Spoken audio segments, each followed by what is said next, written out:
Ayer nós tivemos uma reunião da Comissão Financeira e Econômica do Parlamento, onde o Parlamento invitava para dar uma explicação sobre o status do presupuesto 2014. Da reunião aqui nós começamos para dar a Comissão Financeira e Econômica do Parlamento e Presidente do Parlamento interino, no momento, o Sr. Chris Dammers, a cópia da conta anual do ano 2012. O processo de conta anual de dar conta no Parlamento a começar em setembro de 2012.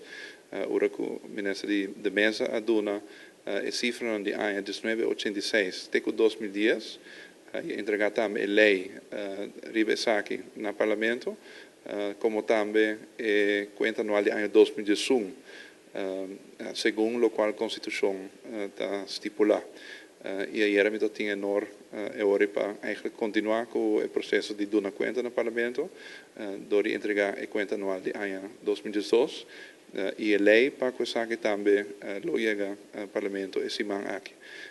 A parte de dar conta no Parlamento, dar uma cifra, é um processo muito importante. Nós estamos aqui da comunidade e certo membro do Parlamento dar uma crítica a cifra, etc. Me quer ser bom, me quer ser bom sim para reconhecer que o único motivo que nós podemos discutir a cifra estava sobre o governo de uma conta no Parlamento e o povo de Aruba riba cifra aqui, aceita trobe um processo que a começar de meu antecessor, o ministro Mike de Mesa, contento também para isso aqui, seguro é tempo e também como membro do Parlamento mas apreciar que o governo está transparente e dá toda a informação no Parlamento.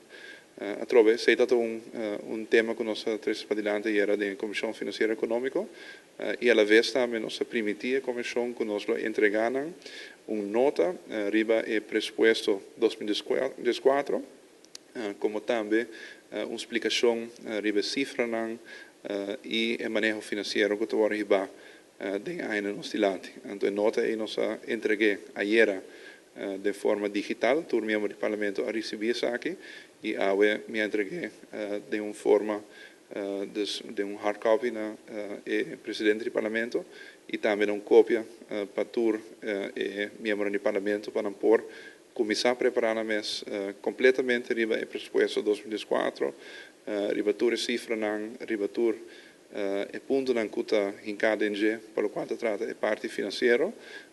A tropa espera que pronto o Parlamento lo recebi o presupuesto 2014 mês.